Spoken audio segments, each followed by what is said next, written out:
All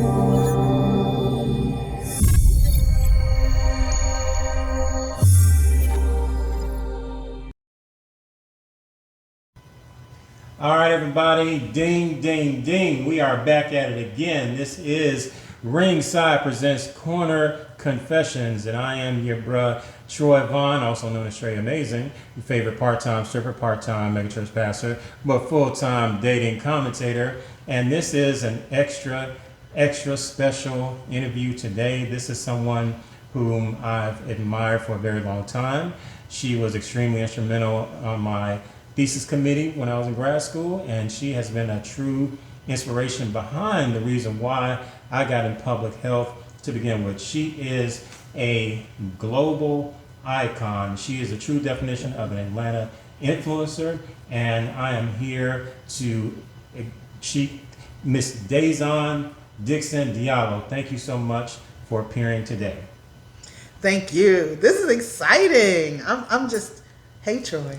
Hey, that's what I'm talking about. There's too much to say. I want to get into the conversation. I'm just really grateful to you for including me in your corner conversations. And I'm just excited to be here, especially in this time that we're in, right? Yes. So it's bananas. And any time that we could just get the word out in a real way, have a conversation about what the real is in everyday life, and not the susu poo poo that comes across the media airwaves and sometimes our social media. We just need to talk about what's real, and what's real is what we live, and so lived experience is what we should be telling stories about. And that's what I want to capture, and that's the reason why having you here has been something I've been really desiring. So I really appreciate you taking the time to talk with me. So, I got to be honest, you really do embody the true verve of this channel, because you are, in every sense of the word, a positive influencer here in Atlanta, because you are a vibrant, prolific advocate for women's human rights, a fighter for reproductive justice, and a leading voice in the fight against HIV and AIDS. And that's why I said, not in addition to you are, SisterLove is here in Atlanta, but you are in fact a global icon. Okay, you're a globetrotter. Okay, you're all, every time I try to reach out to you, you're never in the same spot for very long. So yeah, it's taken a minute. Well, it took a pandemic to get me here and to keep me here for a while, but I'm getting back out there. So I'm so glad. All right. I'm glad I'm here today with you. That's for sure. Well, it's no secret you definitely dedicated your life, for standing, marching, speaking, toiling, and advocating for women living with HIV and those at risk for HIV and STIs. With all that said, I just want to truly again say welcome to Ringside. For the people out there, for the subscribers and people giving me views, thank you so much for the views. For those for those that don't know, you are the founder and president of SisterLove Incorporated, which was established in 1989, and it is the first HIV and AIDS and reproductive justice organization in the southeast region of the United States. So my intro is not going to do SisterLove any justice. Can you take a few moments and really, for the people watching, break down what is SisterLove and what is the mission and objective for why you created SisterLove? Sure, I can do that. I do want to add in, since we brought the global context to this conversation, is that I'm the founder and president of SisterLove here in the U.S., and I'm the founder and president of SisterLove International South Africa, where we're based in Johannesburg. Boom. Yay. And that's 23 years this year, by the way. So we've been there a long time as well. We've been through all kinds of exercises to talk about who SisterLove is, what SisterLove is, and we've even done exercises about if SisterLove was a sister you knew, describe her, right? And I think that what most people need to understand is that SisterLove is a community organization with the intention of being who we serve, right? So we are Black, women-led, and all-inclusive of our community. That's the first thing we need to understand. And when I say women, I mean women in all of our diversity. So that could be cisgender, it could be trans, it could be trans-masculine people who were assigned female at birth, it could be, it doesn't matter what your sexual identity is, or whatever lot in life you come from. We need to make sure that who we are, what we do, and how we do what we do reflects the lived experiences and the stories of the people who need what we do, right? Because we need them. So SisterLove is that nonprofit organization that works at the core intersections of all things sexual and reproductive health, rights, and justice. And I want to be clear about that, because it's not enough to just have, for example, services, that's the health part, if you can't access them, if you can't afford them, if you don't know what they are, if you don't, or if they're not appropriate, or if they have not been the right service for you, right? That's one part. But then there's the rights piece, and I always say you can't, act on rights you don't know you have. So it's also about making sure that whatever it is that we provide, what we do, is centered in people's human rights. And that includes our civil, political, social, cultural, economic rights, right? All of the things that should be guaranteed to us out of our U.S. Constitution, but not necessarily made real. How do we make sure that we're coming with that approach to our sexual and reproductive lives? And then that last part is the justice piece, which is all of those other things that make things equitable. Not just the rights, not just the health services, but the who's doing the services and how are they delivering them to us, and are they equitable, and are they resourced in the way that we need them, and is there a community, or in some ways is there a movement built around that to ensure that we are continuing to get what we need, or at least fight for what it is that we need if it's not available to us. So all of those things are wrapped in who we are. Now, there's a lot of service in there. There's a lot of science in there, because we also conduct research as well as do testing and counseling around HIV, STIs, or sexually transmitted infections and pregnancy. But we're also going to do a lot of policy and advocacy work. We're also going to do a lot of activism and organizing and mobilization. We're going to do leadership development work. These are all the things that we're doing now, and making sure that we are staying innovative and on the cutting edge and representative. We're going to rep our communities no matter how we go into the work that it is that we have to do. Definitely represent. And, absolutely. In terms of representation, I think that's a good segue into what I want to talk about next. Even being here in Atlanta, anyone who wants to pull out their smartphone or, get on their laptop and get on Google, if they type in HIV, AIDS, advocacy, I think that is pretty darn impossible for your face not to pop up. Your face pops up, in a major way. Your images, the work you've done, places you've been, so on and so forth.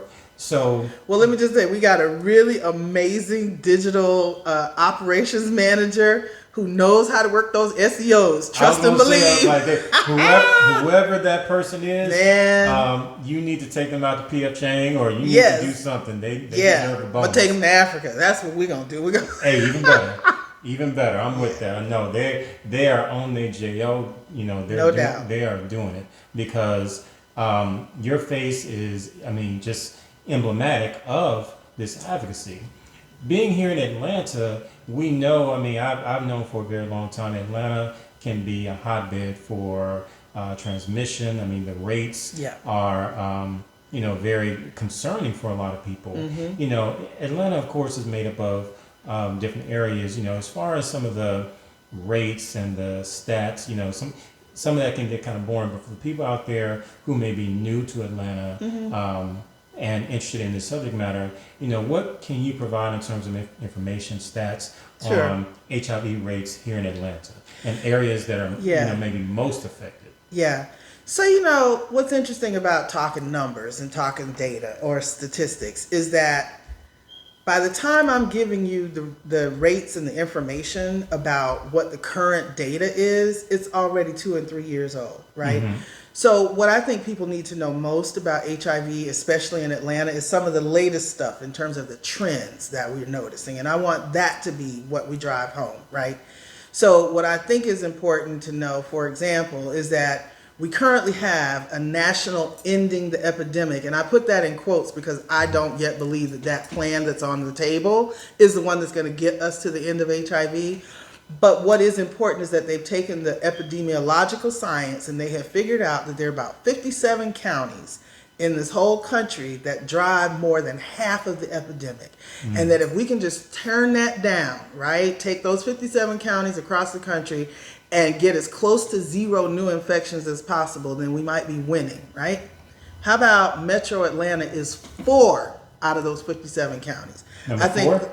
we have 4 of those counties. Okay. What I mean is that I think Georgia is the only state that has that multiple number of counties that account for this epidemic. And if you understand that those are metropolitan counties, that means we're talking Fulton, DeKalb, Gwinnett, and Cobb. So if you live in any of those 4 counties, you are living in the top 57 counties in the United States for new HIV infections. And what's relevant about that is that most of those infections are still in Black and brown folk. And that in terms of those Black and brown folks, we're still close to half the epidemic. So the numbers change every day because we got new infections every day, right, in this area. But also what's important about that is some of the new alarming stuff that's coming out about at which point people are getting tested and finding out about their HIV, especially among young people. Among Black, gay, and bisexual men, for example, and among young people, and in some respects, especially our trans community, is that by the time people get their first HIV test, when they go in to start their treatment, they are already in stage 3 HIV. What that means is that they've been living with the infection for a much longer time than they could possibly expect, usually somewhere between 5 to 10 years, that they've already been living with it by the time they get to stage 3, which is what we used to know or call AIDS, right? So that's critical. That means getting tested. I don't care how many people are in your zip code living with HIV. That means getting tested on a routine basis is critical simply because you want to catch it early, just like any other kind of chronic condition, cancer, diabetes. You want to catch it early on because HIV is treatable, right? It is treatable. It's indeed. treatable and it's preventable, because that's the other thing we have to deal with is what's new about the prevention numbers. Now, what I would say, we're in a post-COVID-19 era where we have to look at the effect, or not even, let me take that back. We're in another section of the COVID-19 era. We're probably in Atlanta facing our 5th wave, as we just learned. But what's important about that is that the pandemic has had a detrimental impact on HIV. And what we learned, and this is what's important in terms of the numbers, is that we were at a certain number, a certain height of testing people for HIV and how many infections that we were finding that were newly diagnosed, right? That number of people getting tested dipped for all the reasons that we know during the pandemic. The lockdown, the lack of access to services, because services were also closed or not delivering in the same way. People not being familiar with the telehealth portions or doing self-testing during that time frame. So the testing numbers went down, which would show that to some degree the new HIV infections also went down just a little bit.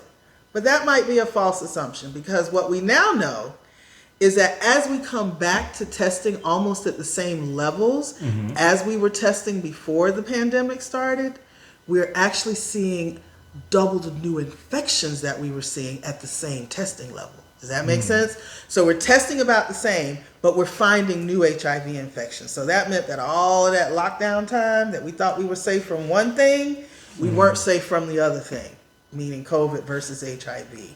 Right, And actually, I wanted to interject because that's another reason why I felt that this interview was so critical now, because of course COVID is getting all the airtime, that's and right, getting all the attention, but we as a people, especially people of color, we definitely don't need to take our eye off the ball. Right.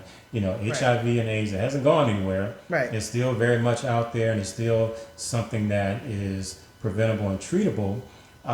What I always found concerning, even when I was in grad school, was no matter how alarming the numbers and stats were, what freaked a lot of people out, including myself, was those numbers were high because just that only represented the people who actually came in and got tested. That's right. It can't account for all the people out there who have it, who just, for whatever reason, haven't gotten tested, refuse to get tested. That's right. So, I love how you articulated the importance of testing. now I know, I'm not sure how old it is, home testing. What are your thoughts as far as home HIV tests, as far as their accuracy and, their, whether or not how effective they can be? So the self-test is almost exactly the same test, because there's only one HIV testing company that's approved for the tests in this country, right? And so the rapid test that you take when you go in to see, like, come to SisterLove for your free testing, the same kind of test that you get is almost exactly the same for self-testing or home testing, right? So it's extremely accurate. Good. What I think is important is that for people who are less, sure about this, is because it's not as routine, for example, as the pregnancy home test, right? So you want to make sure, and it's also maybe not as even detrimental or traumatizing, although if you don't want to be pregnant, that can be traumatizing too, right? But having someone help you and walk you through that, or be with you when you're doing that self-test, is also important. So I'm an absolute true believer in self-testing, because I also think that in order for us to get a real cultural handle on preventive health, that we also have to get the self-health in our hands, right? We have to be able to at least know some things early on, and that we can't rely on just looking at symptoms in Google, because we don't always have symptoms for these things. So if you got an exposure, if you have one of those weekends that you can't really, account for everything that weekend, y'all know what I'm talking about. If you have one of those moments, they're getting tested, testing on a regular basis, keeping a test in your home, testing new partners, all of that kind of stuff. Having a self-test, testing together as a part of an experience, whether it's with a date, or whether it's a new date, or whether it's a blind date, or whether it's a one-night stand. Having a test in front of you to do together to make sure that you all, you can make some decisions out of that, right? There's all kinds of, well, not yet, but there's a whole line of biomedical things that we're going to be able to do to prevent HIV. Right now, we have a daily pill we could take to prevent HIV. There's a shot that you can get in your butt every 2 months to prevent HIV. Shot in the butt. A shot in the butt every 60 days, and then you don't have to worry about it. And these things mean that you can actually have condom-less sex and still be safe, right? But not everybody knows about these things, and you can't get those things if you don't have an HIV negative test. So I truly believe in self-testing as a way to get yourself started, to always know your status, and that if your HIV test ever does come back with a seropositive result, you should also make sure that you're getting your self-test from somebody that you can call. Not this 800 number with this dispassionate, somewhere far away voice that can't say, come see me. When SisterLove does self-testing, we actually repackage the whole thing. It's got our brand on it. It's got our number on it. And it's got sort of almost like that Alice in Wonderland note that says, call us before you open this package, right? So that we can use our digital ways, our telehealth system, to counsel you through that test. And then you have someone there with you, and someone who is knowledgeable and who's also going to respect whatever it is you're going to need and how you're going to need it in that moment. The thing that concerns me most about self-testing is being alone in that process, when what you're going to need maybe is someone either to be able to say, yes, it's exactly what I wanted, it's negative, and now I know what I need to do, or the other way, which is, yes, it's positive, and thank God I know now, because now I know what to do. So that's what I think is really, really important about self-testing. I think it's also the way we're going to get better numbers in terms of people who are living with HIV. And the reason that's important is because we already know the strategy to help keep people well, right? The minute you test positive, what you're supposed to do is get linked to care right away. Absolutely. And once you get linked to care, the idea is to explore with your clinician what kind of medication you need. And once you get that, you got to stay on it, because what we know is for people who are adherent, I don't use the word compliant because they expect black people to just be obedient. But once you are adherent to your medication and you can sustain your HIV virus for 6 months or longer, you cannot transmit the virus. Y'all feel me? I didn't say might not. I didn't say probably won't.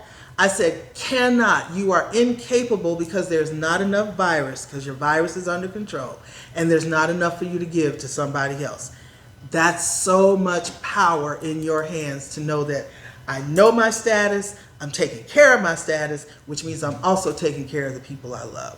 That's everything about understanding the role of testing and getting into care. And if your test is negative, maybe you think you've got reasons that you're exposed to HIV on a regular basis based on your own sexual likes, right? And sexual activities. Maybe you can say, well, you know what? I do enough of this that I need to take a pill every day so I can stay comfortable, that I can stay safe, but I also can have a little less worry in my sex. You know, we're moving away, for example, we're talking about risk. I really don't want you to sit here and tell me what's wrong with my sex life. I want you to hear what I want in my sex life, what I aspire to in terms of my sexual health, my well-being, and my pleasure. And once you hear my story, it's up to you to help me figure out what tools are available that might help me enhance my own aspirations for my best sex. I think that was a very excellent answer. I'm really digging that, and I really hope that the people out there watching, my subscribers, I hope you're taking some notes. I hope you are committing this, to memory, because this information, these are jewels that can save your life and protect yourself and the people, people closest to you. Really quickly out there, speaking to the people watching, if you're out there, make sure you hit that like and subscribe button. If you're on Facebook, go to the search bar, type in Ringside LLC, find our digital community, our private group, and click the join button, and either myself or one of the admins will admit you. So, really quickly, we talk about the importance of testing. It's personal responsibility. It's a responsibility to yourself, responsibility to others. There are going to be people watching this. The possibility that people may be watching this video who may newly diagnosed, just found out, just tested recently, found out they were positive, and maybe going through the symphony of emotions, good, bad, negative, terrible, tragic, life is over. But what do you do? I mean, after they get into treatment, the things you said, they follow the guidelines. They get into treatment. They're adhering to doctor's orders. They're getting under control. Now they want to think about dating again, because life isn't over. Right. Life is not over. It is not a death sentence. It is not. It doesn't mean life is over. You just throwing the cards. No. Life goes on. Absolutely. And you can still live life abundantly, and life can still be enriching. Yep. Part of that is they may still want to date. Absolutely. They may still want to meet somebody new. They may hope so. May still want to fall in love and possibly get married with someone who may be recently diagnosed. Maybe got under control and followed your guidelines, but they want to get on these dating sites. They want to get on Tinder, and they are on absolutely. Exactly. Someone in this position, what advice would you give them in terms of how to bring this up, how to bring their status up to a new partner? When should they do it? How they should do it? What would be the steps you would lay out? Like, look, you're going out there dating. You create a dating profile on whatever app. You meet somebody, the first date is great, and you want to move forward with this person. When should you disclose your status? How should you do it? What would you tell that person? Sure. So first of all, dating, hooking up, being with people, having sexual relationships take on all kinds of activities across the spectrum, right? That, like I said, it could you laid it out. Even if without an HIV diagnosis, I might not even be into looking for a relationship. I just want to be in, have a good time with somebody, right? Or somebody's. It doesn't matter. What's important is that once someone is diagnosed with, let's put it in the I. Let's say if I am diagnosed with HIV, and I'm reiterating things I've heard from all kinds of people who talk about their diagnosis and getting into relationships, is the first thing that they have to do is be all right. You got to first accept that HIV is a part of your life, that it is not who you are. It does not define who you are. It does not take over your life. It is a part of your life. I heard someone say, I don't live, we have that moniker of people living with HIV. I've heard numerous people say, I'm not a person living with HIV. HIV lives with me. That means I am still who I am. So never lose sight of the fact that no matter what your HIV diagnosis is, you are still who you are and you have control over that. You want to change who that is based on just because you want to be a different person or a better person, that's fine. But it can't just be because of HIV. That's the first one. The second one is, depending on where you are in this dating life, is when you may decide to disclose. And it's also based on your own personality. If you're one of those that's like, I'm transparent, I'm upfront, I'm going to tell the truth, I don't care what, you can like it or lump it, whatever it is, this is who I am and this is what's going on with me. That's what a lot of people recommend, that you just get that out front, especially if it's with somebody that you don't know or that you haven't met before. If you're in a relationship or if you're at the beginning of a dating relationship, there's a set of W's that you go through that you want to answer, all the W questions. Who to tell, why you got to tell them, when you want to tell them, where you want to tell them, and then how you want to tell them, right? So all of that's important. Though, right? Huh? That's an H though, right? Exactly. Exactly. So it's serious about not even knowing whether you can trust someone else or not. It's, can you trust yourself to be all right with whatever happens once you disclose? I don't even like using the word disclose, because that means, it's like, disclosure means you had to hide something. You shouldn't need to hide anything. And let me tell you the other reason why it's important to share that information before you get sexually involved with somebody is because if you're in Georgia, you're in a state that will actually lock you up if somebody chooses to charge you with exposing them to HIV without their knowledge. Doesn't matter. Oh yeah, HIV criminalization is real. It's on the books in over half the states in this country. There are people serving long prison sentences right now, even if they were virally suppressed, even if they used a condom, right? That people have said, you ain't tell me, therefore you put my life at risk, and therefore I'm going to have you charged and you can go to prison, right? So this is why it's very important to make these decisions. What's also very important is, even if you already know your status, right?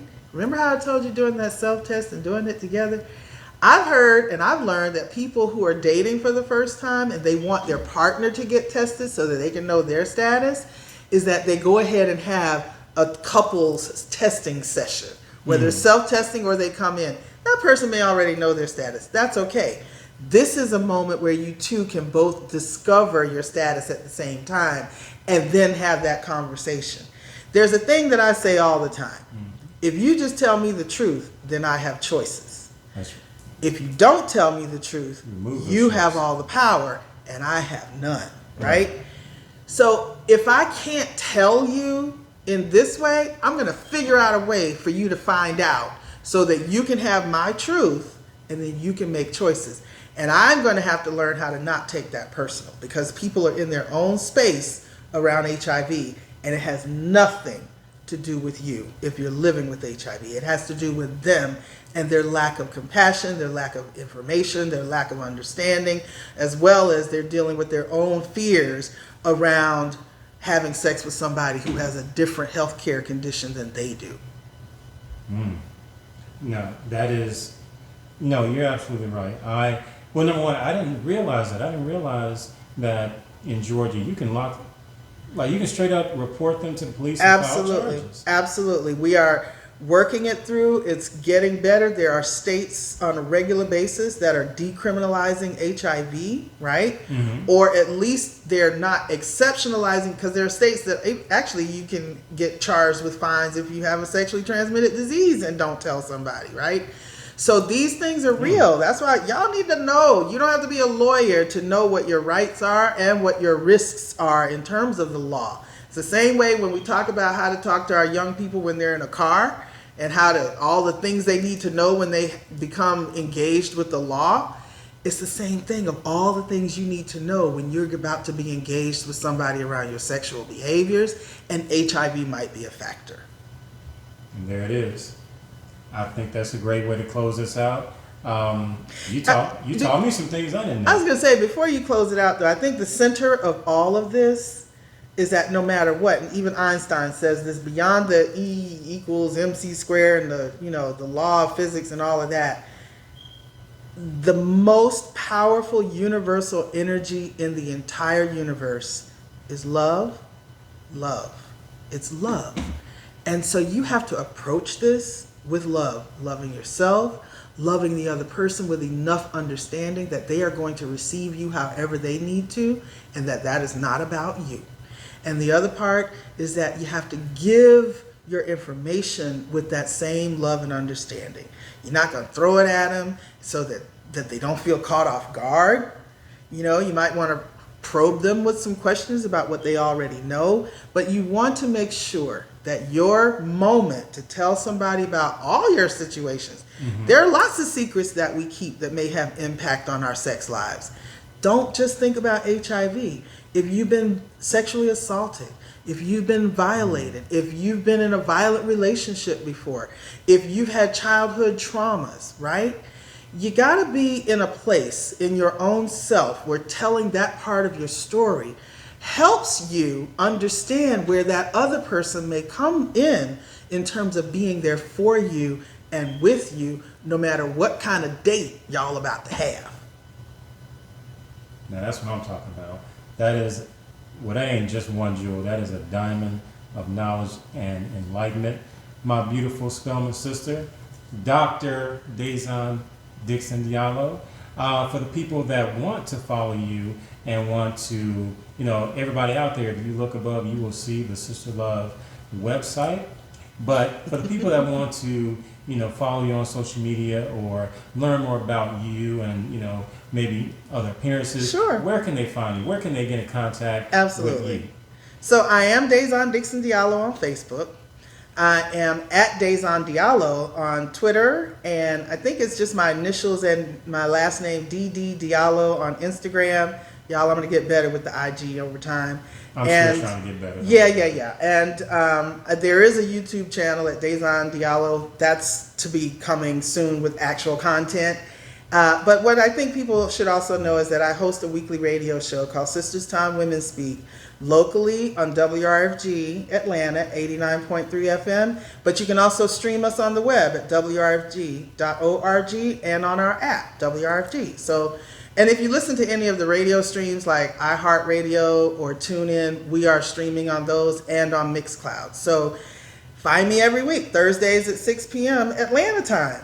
And if they're local and they want to come to SisterLove? Oh, we are right here. I had to say it that way because it's Atlanta. No, you can come and visit us in the West End at 1237 Ralph David Abernathy Boulevard, Atlanta. And, well, I think it's important for folks to know that we will have a mobile health unit called the Healthy Love Bus that's going on to the streets in June. And hopefully we'll be in a neighborhood near you. And if you don't see us, give us a call and tell us to come to your neighborhood so that we can bring what we have to you. All right, shawty. Everybody out there, you can look in the description. We will have these links for you. So just click on them and you will be put directly in touch with Dr. Dixon, Dr. Diallo. I'm like so many different D's. I'm like Dr. Triple D is fine. Triple D. That's what I say. D. Yes, they call in Africa because you know they like to give everybody their nickname. So the minute people see my name, they go, "Oh, you're Triple D," and I go, "In more ways than one." Oh. It's the truth. Hey, I ain't mad at it. That's what I'm talking about. That is how we do it. This is Ringside Corner Confessions. I told you this is going to be a dope interview, and she did not disappoint. Thank you so much. Everybody out there, make sure you tune in, subscribe, drop some comments down below. Let us know how we're doing. And until next time, we will see you. Be safe, be responsible, protect yourself, and others.